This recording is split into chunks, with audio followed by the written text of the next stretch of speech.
Fast jeder Motorradfahrer träumt davon, einmal im Leben auf ganz große Tour zu gehen.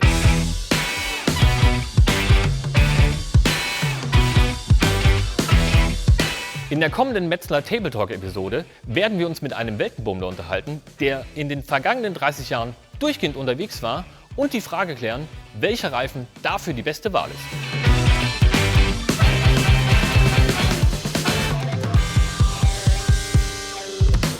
Hallo, mein Name ist Michael und ich begrüße euch zu einer weiteren Folge des Metzler Table Talk. In dieser Folge reden wir über das Thema Freiheit und Motorradfahren und einen Traum, den sicher viele von euch träumen. Und zwar einmal mit dem Motorrad eine große Reise, wenn nicht sogar eine Weltreise zu tun. Hierfür habe ich mir wie immer einen Gast eingeladen. Neben mir sitzt Joe Pichler. Grüß dich. Hallo Joe. Und für euch als Info gleich vorneweg, Joe ist ein gestandener Weltenbummler, will ich mal sagen. Und hat sich diesen Traum schon mehr als einmal erfüllt. Und ja, in Vorbereitung auf die Sendung habe ich mich natürlich ein bisschen so mit deiner Vita auseinandergesetzt und mir angeschaut, was du schon alles gemacht hast. Ich muss sagen, der ist mir ja fast schwindelig geworden. Ne? Du hast jetzt in den letzten 30 Jahren, ich glaube, knapp 370.000 Kilometer außerhalb von Europa, zurückgelegt. Warst auf allen Kontinenten außer Nordamerika und der Antarktis, ne? Ja, genau. Also ständig in der ganzen Welt mehr oder minder unterwegs. Jetzt stellt sich für mich natürlich die Frage, das ist jetzt 30 Jahre her, was war denn damals der Auslöser? Also was hat denn diesen Funken bei dir entzündet? Ja, das ist ganz eine lustige Geschichte. Ich war Mitte 20, habe mein erstes Motorrad gekauft und bin mit einem Freund zusammen runtergefahren nach Italien. Und die Idee war einfach einmal mit dem Motorrad bis nach Neapel zu kommen. Ja. Und dann sitzen wir irgendwo in Neapel unten und so nach dem dritten Glas Rotwein haben wir eine Landkarte mitgehabt. Und auf der Landkarte war der Norden von Afrika drauf. Und dann haben wir gesagt, wir müssen einmal mit dem Motorrad nach Casablanca fahren. Bogart und so, Casablanca, das machen wir mit dem Motorrad. Und der Gedanke hat mir nachher nicht mehr nachlassen. Wirklich absolut, permanent, nur in jeder Zeitung. Ich habe nur mehr Afrika gesehen, ich habe nur mehr Marokko gesehen. Gut, da muss ich hin. Und 2 Jahre später habe ich nachher meinen Job gekündigt, Wohnung aufgelöst, Auto verkauft, Motorrad gekauft und bin losgefahren. War noch nie in meinem Leben in Casablanca mittlerweile. Also da bin ich nicht hingekommen. Bist du gar nicht hingekommen? Das ist ja verrückt. Da bin ich hingekommen. Das war so echt der Punkt am Anfang. Und du hast ja gerade eben schon beschrieben, ne? Mit dieser ersten Reise ging ja ein kompletter Umbruch in deinem Leben einher. Ne? Du hast mit dem ersten Start Wohnung gekündigt, Job aufgegeben. Ja, klar, und so. völlig klar. Ja. Und nachher eben die Reise zu machen, wobei ich bin nachher wieder zurückgekommen in den Job. Es war nicht so, dass ich gesagt okay, da ist alles vorbei. Ich bin weggefahren mit dem Ziel Australien. Weil dort ein Freund von mir ausgewandert hat, gesagt, den möchte ich besuchen. Aber halt nicht am direkten Weg, sondern über Afrika und Asien. Die Umwege, die man so macht. Die man so braucht mit dem Motorrad. Und die waren nachher im Endeffekt über ein Jahr unterwegs. Ja. Und eigentlich wäre Open End gewesen. Ich habe nicht gewusst, komme ich nach Australien, bleibe ich dort. Was ich mache, war absolut offen. Bin aber nachher wieder zurückgekommen nach Österreich und habe wieder in meinen alten Job wieder zum Arbeiten angefangen. Jetzt hast du mir vorhin in der Vorbereitung schon mal erzählt, dass du die meisten Reisen tatsächlich ja nicht alleine machst, sondern deine Frau Renate dabei ist, die aber nicht mit einem eigenen Motorrad fährt, sondern bei dir immer hinten drauf sitzt. Genau. War die damals schon dabei? Die habe ich vor dem Wegfahren kennengelernt. Und habe gesagt, Renate, du bist ein nettes Mädel, aber ich fahre jetzt trotzdem weg. Ja. Und damals war noch natürlich ohne E-Mail, ohne Handy, halt mit Briefkontakt. Und dann ist sie nach 9 Monaten nachgeflogen nach Bali für so 3 Wochen Urlaub mit dabei zu sein. Ja. Und das hat uns so Spaß gemacht, sie ist wieder heimgeflogen und ist nachher wieder später nachgeflogen nach Australien. Und dann sind wir wirklich 3 Monate zu zweit durch Australien gefahren. Und wenn ich mir heute diese Bilder anschaue, wir sind damals wirklich beide hauchdünn und frisch verliebt gewesen sein, weil auf einer abgeschnittenen Sitzbank von einer Suzuki mit Alukisten hinten drauf zu zweit zu fahren, völliger Wahnsinn. Also harte Nehmerqualitäten, Renate damals schon bewiesen. Das hat damals herausgestellt, dass es passt, ja. Und euch auch entsprechend dann logischerweise zusammengeschweißt. Ja, das ist immer der Punkt. Ich habe zuerst nicht gewusst, bin ich alleine unterwegs auf meinen Reisen, treffe ich unterwegs Leute, fahren wir gemeinsam, fahren wir zu zweit, zu dritt. Ich bin aber gleich mal draufgekommen, nachdem ich so 14 Tage, 3 Wochen mal mit einem anderen gemeinsam gefahren bin in Afrika, ist nicht meins. Okay. Weil Reisen, du hast gesagt, das ist Freiheit. Und die Freiheit ist für mich einfach, keine Kompromisse eingehen zu müssen. Wenn jetzt wir 2 unterwegs wären, müsste man permanent, logischerweise, muss dann Kompromiss eingehen. Ja? Und das geht mit deiner Partnerin, natürlich geht es leichter, wie mit einem Freund. Und da habe ich gesagt, ich brauche wirklich niemanden, der mitfährt, mit einem zweiten Motorrad, Ich will dort übernachten, wo ich übernachten möchte. Und wenn ich eine Woche bleibe oder 3 Tage bleibe, ich will mit niemandem darüber diskutieren, wann fahren wir weiter, wo geht's hin. Okay. Jetzt seid ihr immer zu zweit unterwegs. Ne? Ihr habt jetzt einige Reisen zusammen gemacht. Ja. Ich glaube, es sind zwischen 20 und 30 jetzt, also von diesen größeren Touren. Ja, 20 sicher. Also weltweit. Ja. Fällt ihr oder durchlauft ihr diesen Entscheidungsprozess, wo es hingeht, denn gemeinsam? Oder ist das eher so, dass einer sagt, okay, ich möchte jetzt mal dahin und der andere sagt, ich mache mit? Oder im Prinzip machen wir schon gemeinsam. Natürlich einmal primär gemeinsam, wobei sich das natürlich etwas verändert hat. Es war natürlich am Anfang, war es ja wirklich nur Spaß. Das Reisen war Spaß für mich und da war natürlich das Ziel zu 100% einfach, wo macht es als nächstes am meisten Spaß, wo war ich noch nicht. Seit mittlerweile ja 18 Jahren leben wir ja von dem Geschäft. Wir machen dann noch unsere Vorträge und alles. Das heißt, ich kann jetzt nicht sagen, Afrika ist so schön, das war ich gerade unten, ich fahre nächstes Jahr wieder und nächstes Jahr wieder nach Afrika. Das geht einfach nicht, weil man natürlich, du kannst nicht alle Jahre eine neue Show mit Afrika machen. Ja. Du brauchst andere Geschichte. Also das ist schon der Punkt, wo sich geändert hat. Aber das entscheiden wir dann doch gemeinsam, wo ist interessant, was machen wir. Ja. Was du mir auch schon verraten hast, ist, dass, obwohl ihr die Geschichte oder das Reisen aus professionellen Gründen ja teilweise mitmacht, bei euch der Spaß immer im Vordergrund steht und die Geschichten mehr oder minder ein angenehmes Beiwerk, so ein positiver Nebeneffekt. Das ist mir also einer der wichtigsten Punkte überhaupt. Ich sage definitiv, wenn das Reisen einmal zur Arbeit wird, dann höre ich damit auf. Ja. Es gibt andere Jobs, wo du mit weniger Aufwand mehr Geld verdienen kannst. Also für uns ist wirklich das Reisen ist absolut der Vordergrund und danach kommt die Geschichte raus. Natürlich klar, dass du unterwegs, was du weißt, du machst nachher einen Vortrag, gewisse Szenen filmen musst, fotografieren musst, aber die Geschichte ergibt sich bei uns. Und unsere Reisen dauern im Schnitt die letzten Jahre immer zwischen 4 und 6 Monate. Okay. Und in dieser Zeit bringe ich genug Material zusammen, um die Show zu machen. Ja. Wenn ich sage, ich fahre jetzt da runter nach Namibia und bin 3 Wochen in Namibia und will daraus eine Show machen, ist das vom ersten Tag an Arbeit. Ja. Und das hat für mich nichts mehr mit Reisen zu tun. Das ist ein Job. Das ist ein Job, dass ich unten bin, filme, fotografiere und dann habe ich halt in 4 Wochen eine geile Geschichte. Hat aber mit Reisen nichts mehr zu tun. Okay. Jetzt hast du gerade schon angedeutet, 4 bis 6 Monate Reisezeit. Ja. Das ist immens im Aufwand, also so stelle ich es mir zumindest vor, immens im Aufwand und in der Planung, in der Vorbereitung. Wie muss ich mir das denn vorstellen? Also ich habe ja sowas in diese Richtung noch niemals nur ansatzweise angedacht. Das hängt halt also davon ab, wo du hin willst. Was du jetzt sagst, du fährst zu mir also nach Südamerika, da kannst du theoretisch morgen ins Flugzeug steigen, runterfliegen und kannst eine Reise machen. Du brauchst keinen bürokratischen Aufwand im Vorfeld machen. Du brauchst kein Visum, gar nichts. Okay, Reiseplanung ein bisschen, was du willst, ja. Aber ansonsten nichts. Du willst nach Afrika runter, Westafrika, Zentralafrika, brauchst du mindestens 3 bis 4 Monate im Vorfeld, um die ganzen bürokratischen Hürden aus dem Weg zu räumen. Visa, Genehmigungen, da hast du eben mehr Aufwand im Vorfeld. Ja. Aber was wir nicht machen, ist eine Reiseplanung. Ich mache einen Plan, okay, ich möchte dort hin. Wurscht wo. Da muss ich mir entscheiden, vom Wetter her, wann macht es überhaupt Sinn, dort hinzufahren und nachher überlegen immer nur, was möchte man im Prinzip anschauen. Ein paar, das mit deswegen, das und das. Aber es gibt bei mir keine Reiseplanung im Vorfeld, dass ich sage, ich fahre heute da, heute dorthin, morgen dorthin und das plane ich im Vorfeld. Ja. Das gibt es bei uns nicht. Also ihr habt quasi eure Ziele und der Weg zwischen den Zielen ist völlig frei. Und die Ziele ändern sich. Du triffst jemanden, der sagt, das kannst du komplett vergessen. Dort wäre es interessanter, das ergibt sich nachher. Ja. Aber das sind Sachen, die man im Vorfeld überlegt. Aber die Reiseplanung, die Routenplanung in dem Sinne, die gibt es im Vorfeld mir gar nicht. Okay, jetzt ist natürlich ein wichtiger Bestandteil der Reise natürlich das Motorrad. Ja. Du hast jetzt im Hintergrund eine KTM 97 Adventure R stehen, die auch dein letztes Reisemotorrad gewesen ist. Wie muss ich mir denn da die Vorbereitung vorstellen? Denn vor allen Dingen, ich denke mal, die zusätzliche Belastung für das Motorrad und für das Material durch die zweite Person ist mittlerweile, muss man ganz ehrlich sagen, speziell bei der KTM Adventure, egal ob das der 1190er, 1290er oder die 790er nimmst, brauchst du von denen einmal gar nichts an. Weil die einfach von der Serie her ein sehr gutes Fahrwerk haben. Und viele Reisende unterschätzen das Fahrwerk. Also da muss bei der definitiv nichts machen. Ansonsten, das Motorrad ist wirklich wie von der Stange. Das Einzige, was wir ändern, ich fahre nicht mit der Originalbereifung, nicht mit den Originalfelgen. Okay. Weil sind da Schlauchglasfelgen drauf, ja. Die nehme ich nicht. Ich habe schmälere Felgen, härtere Felgen, entweder DIT oder Excel-Felgen, Offroad-Felgen und dadurch auch einen entsprechend schmäleren Reifen. Ich habe hinten nicht den 150er Karo 3 drauf, sondern 140er Karo 3. Ah, okay. Also ich fahre nicht mit dem Schlauchlosreifen.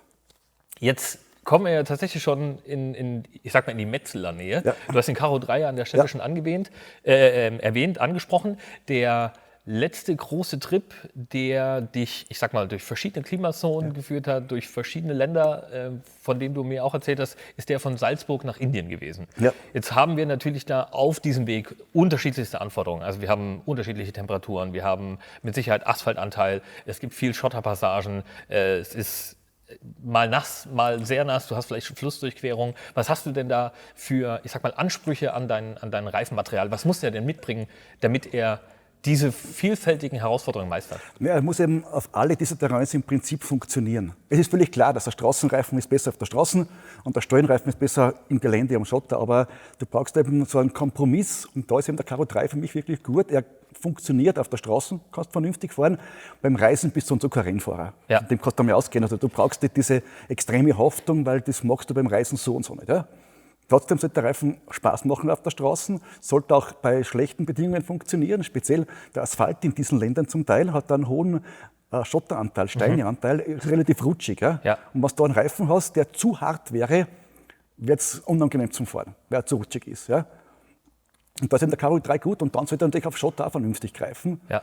Und der nächste Punkt ist natürlich, er sollte auch eine gewisse Lebensdauer haben. Ja. Das ist natürlich auch beim Reisen schon ein Thema, weil du ja nicht überall dir einen Reifen kaufen kannst. Ja? Ja. Und darum ist eben die Lebensdauer schon auch ein Kriterium dabei. Was, wenn du von Lebensdauer sprichst, was hast du da so für, ich sag mal, für Reichweiten, die du mit dem Reifen bis jetzt so realisiert hast, trotz des Mischbetriebs? Im Schnitt normalerweise sage ich immer wieder, bei diesen Reifen sollten irgendwo zwischen 5.000 und 8.000 Kilometer ist das, wo er funktionieren sollte bei mir. Wobei gerade auf der Indien-Geschichte bin ich auf dem Karo 3 dann wirklich 13.000 Kilometer draufgefahren, wobei da war nachher wirklich die letzten 3.000 Kilometer forsten normal bei uns nicht. Ja. Aber in Indien ist es egal, wie du fährst, weil fahren so und so lebenshindige Reifen immer dumm. Ja. Ja. Und bevor ich gar keinen Reifen habe, fahre ich mit denen weiter. Ja. Das war halt, aber normal sage ich, zwischen 5.000 und 8.000 Kilometer sollte der Reifen im Reisebetrieb schon halten. Okay. Jetzt hast du gerade schon angesprochen, Indien unterwegs gewesen, beziehungsweise auf dem Weg dorthin. Wie muss man sich denn deinen Reisealltag dann vorstellen? Das hängt ja ganz davon ab, was unterwegs zum Sehen gibt. Also es sind Etappen irgendwo in Kasachstan, wo nichts zum Schauen gibt, da fährst du am Tag auch 500 Kilometer. Und dann bist du irgendwo in Pakistan, wo du am Tag 80 Kilometer fährst oder 100 Kilometer. Und es gibt dir da was zum Anschauen, was zum Bleiben. Ja. Und dann die Thema beim Reisen natürlich, wo übernachten wir überhaupt. Ja. Also wir haben natürlich erzählt mit dabei, weil das zählt wirklich nur dort einen Aufbau, wo es für mich Sinn macht. Das ist einfach in der Einsamkeit, irgendwo in den Berg oben, irgendwo in der Steppe Kasachstan oder in Kirgisistan. Also ich bin nicht der irgendwo in der Gegend von Menschen gern zeltet. Das macht mir keinen Spaß. Da fehlt dann tatsächlich so dieses Freiheitsgefühl vermutlich. Ja, dass du am Abend vor dem Motel sitzt und dein Tee kochst und wenn rundherum 100 Inder stehen und dir zuschauen, macht keinen Spaß. Fühlt sich nicht gut an. Nein, nicht wirklich. Jetzt, du hast es ja schon erwähnt, Kirgisistan, Kasachstan, du bist viel in Zentral- und Westafrika unterwegs, Ja. du warst viel in Südamerika, Ja. Hast da mehr oder minder alles gesehen. Ja, Und alles ist also, alles ist immer Aus meiner relativ. Perspektive, Ja. für jemanden wie mich ist das ja immens, was da tatsächlich so an Reiseleistung zusammengekommen ist. Was reizt dich denn an diesen Zielen besonders? Also was macht so ein Magnet, so eine Magnetwirkung für dich aus, dass du sagst, ich fahre in den Tschad? Ja, einfach das Fremde. Dass du einfach, ich bin kein Freund von Reisezielen, wo ich die schon 100-mal vorher irgendwo gesehen und gelesen habe. Ich versuche schon, meine Reiseziele mittlerweile natürlich, weil ich es eben viel gesehen habe, nach dem zu richten, wohin zu fahren, wo ich nicht in jedem zweiten Motorrad drüber einen Bericht lese. Ich versuche schon, also Ecken zu finden, die für mich einfach extrem spannend sind. Und das Spannende beginnt einfach dort, wo du umso weiter, dass du wegkommst von unserer westlichen Komfortgesellschaft. Umso weiter weg davon, umso spannender wird für mich das Reisen. Und darum waren wir zum Beispiel auch noch nie in Nordamerika. Sicher schön, traumhaft schön. Monument Valley, keine Ahnung, was es gibt dort, Ja. Grand Canyon. Aber da stehst du halt dort mit 300 Leuten, wartest, dass die Sonne untergeht, dann alle machen das gleiche Büdel von irgendeinem Felsbogen. Nein. Also da vielleicht vor irgendwann einmal hin, irgendwann in der Renten, im betagten Alter, schauen wir es vielleicht einmal an. aber reizen tut es mich nicht wirklich. Reizen tut mich der Tschad oder, keine Ahnung, Französisch-Guyana oder wurscht was, oder Kirgisistan oder Nordindien, aber einfach Ziele, wo du rauskommst aus deiner Komfortzone. Das ist mir das Um und Auf. Ja, ja. Man weiß schön, wann und daheim, ja. Ja. Jetzt hast du ja schon angedeutet, die USA kommen für dich überhaupt, also gegenwärtig, sagen wir mal gegenwärtig, wir wollen es nicht komplett ausschließen, aber gegenwärtig nicht in Frage. Hast du diese speziellen Reiseziele schon angedeutet? Was wäre denn für dich tatsächlich noch so ganz oben auf der Wunschliste, wo du sagst, da will ich vielleicht nochmal hin oder will ich unbedingt hin, weil ich es bis jetzt noch nicht geschafft habe? Nochmal hin war eben für mich der Tschad, das letzte. Da bin ich schon einmal dran gescheitert, da war ich schon in Libyen unten. Ja. Und dann ist die Grenze zu gewesen und bin ich drüber gekommen. Diesmal bei der letzten Reise war ich im Tschad. Ein Ziel, wo ich hin wollte, wo ich normalerweise würde gar nicht bei dir da sitzen. Normalerweise wäre ich mit der 998er Adventure Air mittlerweile in Französisch-Guyana unterwegs. Okay. Und in Suriname und in Britisch-Guyana. Das wären momentan, dort wäre ich jetzt gerade, im Normalfall. Und von dort wäre ich noch weitergefahren nach Venezuela und nach Kolumbien und über das Amazonasgebiet zurück an die Küsten von Brasilien. Das wäre das nächste Ziel, das natürlich momentan nicht geht, aber aufgeschoben ist hier nicht aufgehoben. Ja. Ja, toi, toi, toi, dass es bald wieder besser geht. Das bringt mich, also der limitierende Faktor ist ja jetzt in deiner Planung tatsächlich die Corona-Situation. Und du hast jetzt gerade eben schon angedeutet, Libyen, Grenzen zu. Hat es denn wirklich in diesen Jahren, in denen du jetzt unterwegs gewesen bist, mal brenzliche Situationen gegeben, bei denen du sagst, puh, das hätte ich mir jetzt dann doch, also mal abgesehen jetzt von einem platten Reifen oder einem technischen Schaden, wo du sagst, das hätte ich mir lieber erspart oder möchte ich so auf keinen Fall wieder erleben? Ja, nicht so wirklich. Also es war ganz am Anfang, bei der ersten Reise, dann 1986 war das bereits, war ich unten, da bin ich vom Kongo nach Uganda rübergefahren und das war gerade nach der Zeit von Idi Amin. Und da waren so Kindersoldaten auf der Straße unterwegs, die aufgehalten haben, so 10, 12 Jahre alt, mit einer Kalaschnikow. Die haben dort schon Straßensperren gehabt und die haben gesagt, du hast 2 Paar Schuhe und wir haben gar keine Schuhe. Ja. Also das war schon, aber es war nie wirklich, dass ich sage, dass ich um mein Leben gefürchtet hätte. War definitiv nicht. Ansonsten sind eigentlich auf den ganzen Reisen 2 Mal, 3 Mal, wo ich sage, das war aber immer meine eigene Blödheit, das waren einfach 3 Mal Stürze mit dem Motorrad, wo ich sage, wo ich einfach komplett selber schuld gewesen bin und davon 2 Mal aber komplett alleine unterwegs war, irgendwo in der Sahara im Sudan. Und was du nachher mit der 100er überschlagt und das Motorrad landet 2 Meter neben dir in Sand, und dann hast du das Glück gehabt. Ja. Da weißt du, wenn das da bei dir landet, dann würde ich heute auch nicht da sitzen. Ja. Aber das waren Sachen, wo ich einfach selber dran schuld war. Aber dass ich wo gewesen bin, eine Situation, wo irgendwo mit, keine Ahnung, Angriff und irgendwas, ist Gott sei Dank nicht passiert. Wobei ich versuche schon natürlich, die Route, so abenteuerlich sie klingen mag, versuche schon immer wieder das Risiko zu minimieren. Ja. Also das heißt, wenn ich unten bin, wir bei der letzten Route jetzt waren, sind raufgefahren vom Tschad Richtung Heimat über Westafrika und zwischen Kamerun und Nigeria war ein Bürgerkrieg. Das heißt, da sagst du, du sollst nicht hinfahren. Und dann fahre ich dort auch nicht hin. Ja. Und das eben, gerade in Zeiten wie diesen mit Internet, gibt es so viele Informationen und da ist so viel Schwachsinn dabei, weil irgendeiner kommt zufällig irgendwo durch und sagt, bitte, seid doch Tatzen. Ich sage, jetzt halb so wild, dass hinter ihm 10 nicht erschossen haben, das schreibt er nicht. Ja. Er ist ja der wilde Hund. Ja. Und da passe ich schon auf. Also ich versuche schon bei aller Abenteuerlust das Risiko so weit zu minimieren, dass ich selber das Risiko bin und nicht wohin komme, wo ich es nicht mehr im Griff habe. Also grundsätzlich kann man sagen, solange man mit gesundem Menschenverstand unterwegs ist und sich informiert halt auch im Vorfeld und dann halt vernünftig abwägt. Vor Ort, genau. Okay. Das ist schon wichtiger. Jetzt hast du ja die Änderung am Motorrad mit den schmaleren Felgen und den Karo 3 in der geringeren Dimension schon angedeutet. Was wären denn so Tipps, die du jemandem mitgeben würdest, der jetzt sagt, ich möchte auch tatsächlich das erste Mal das Abenteuer einer längeren Reise angehen? Wegfahren. Nein, das fragen mich wirklich sehr, sehr viele und da fragen mich die Leute immer, er hat 2024 vor, dass er wegfährt. Dann sage ich, okay, dann überleg dir 2023, was du machst. Ja. Also im Prinzip geht es darum, einfach zu sagen, ich mache es. Ja. Das Wichtigste ist, zu sagen, okay, ich mache es.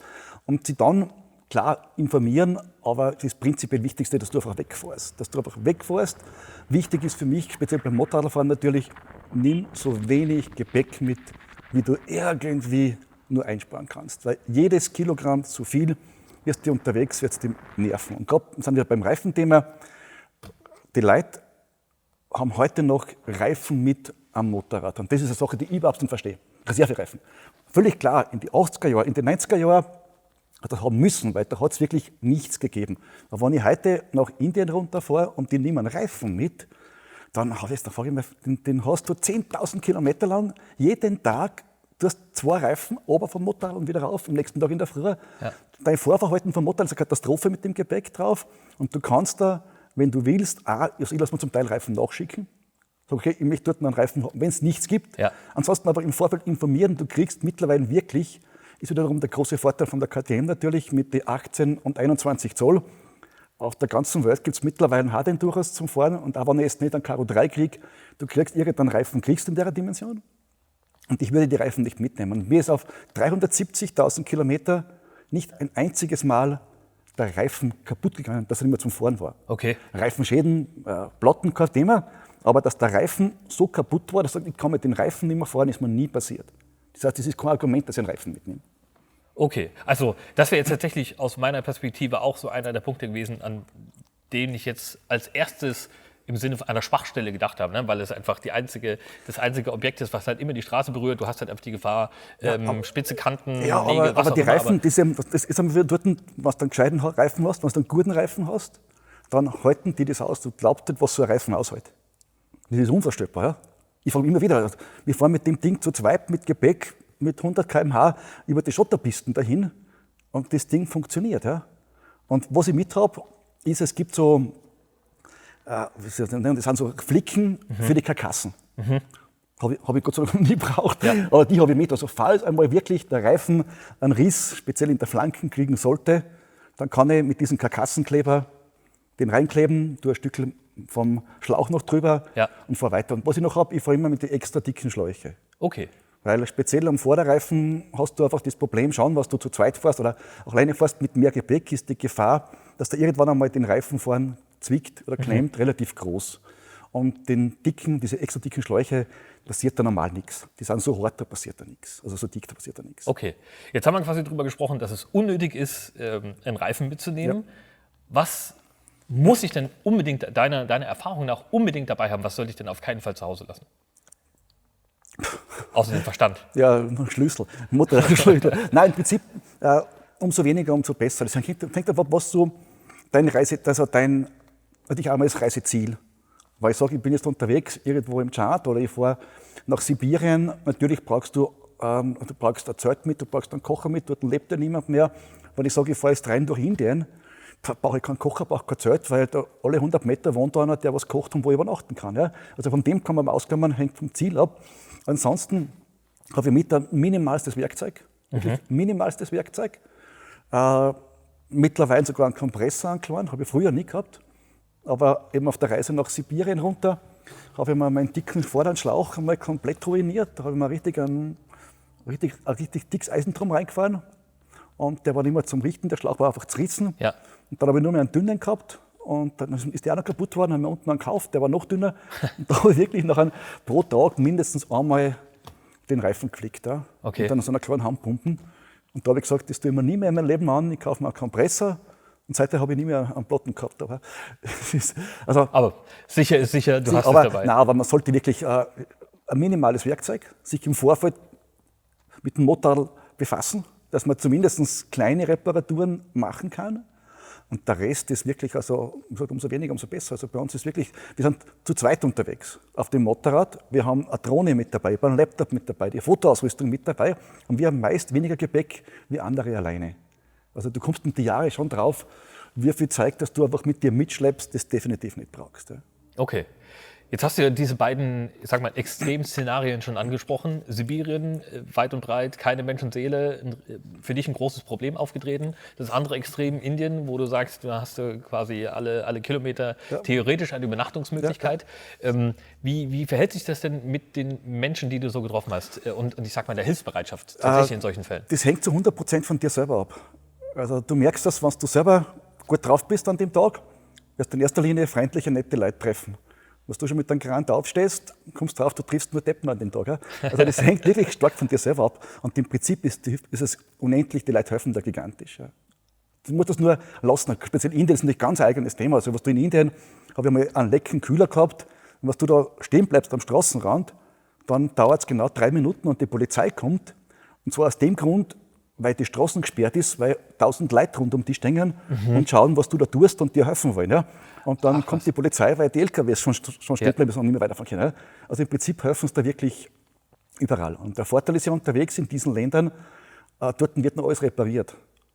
Also was bei uns weggeschmissen wird dort in diesen Ländern repariert. Ja? Das Um und Auf ist nur, du musst natürlich den Fehler finden.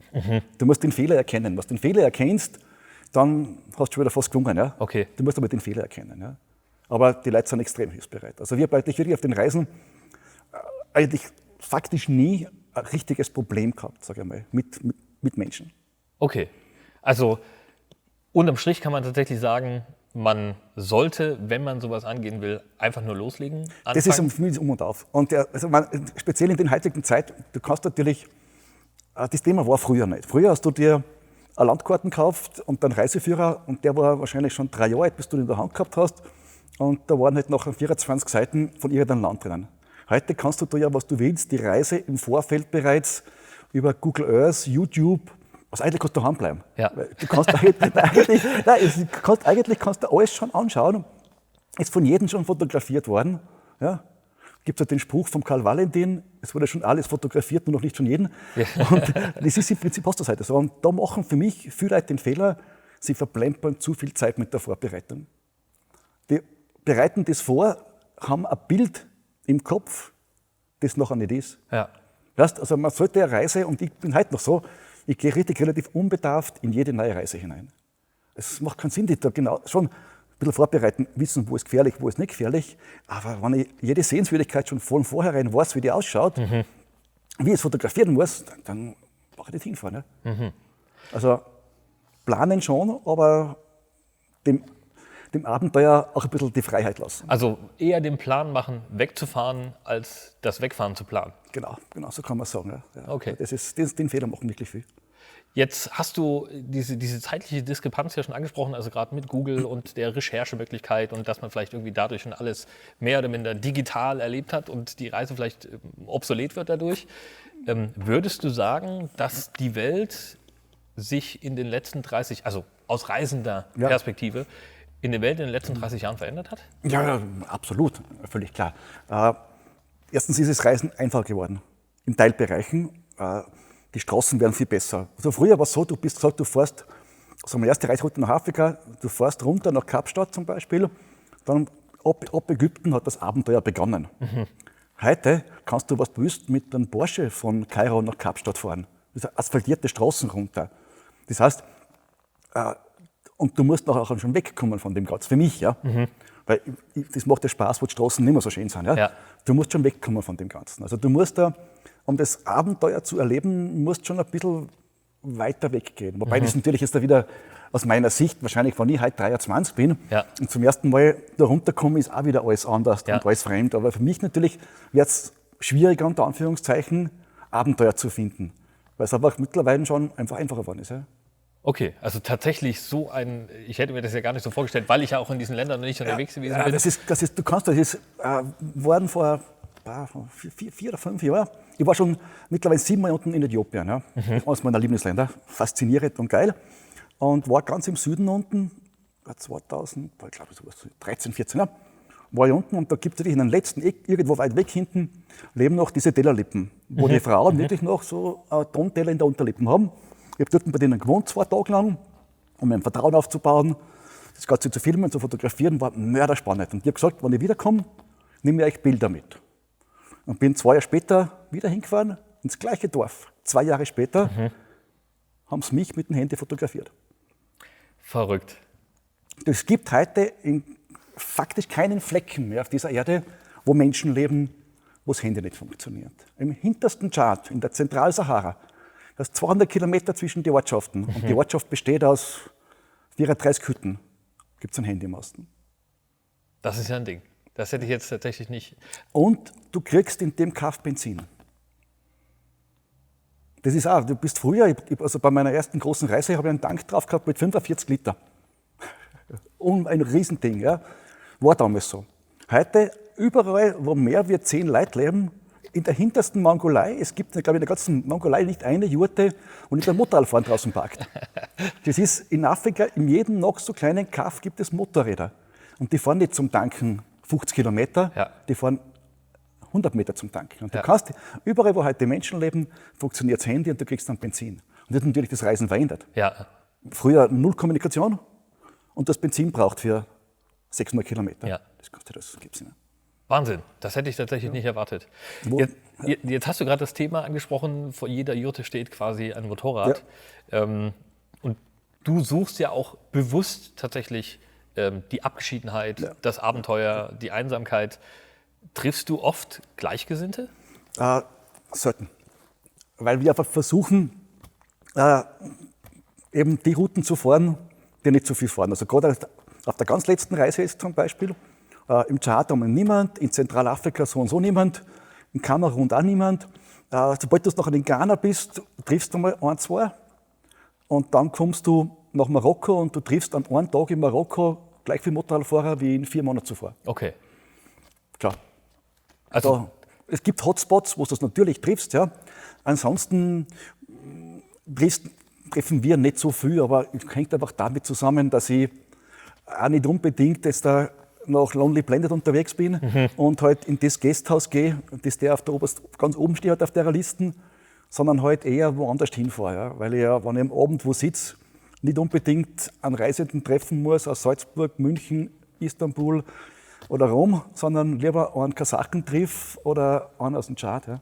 Okay. Also, dann wünsche ich dir jetzt abschließend für die kommenden Reisen, dass sich das jetzt wieder so erfüllt, wie du dir das vorgenommen hast und wie du das planst, dass die Situation sich, in der wir jetzt quasi alle stecken, hoffentlich bald wieder ändert und das Reisen wieder so frei wird, wie es in der Vergangenheit gewesen ist. Auch wenn es sich, so wie du es jetzt gerade erzählt hast, doch sehr verändert hat in den letzten Jahren und tatsächlich doch nicht mehr so viel Abenteuer drinsteckt, zumindest aus deiner Perspektive, wie man vielleicht vor 30 Jahren erleben konnte.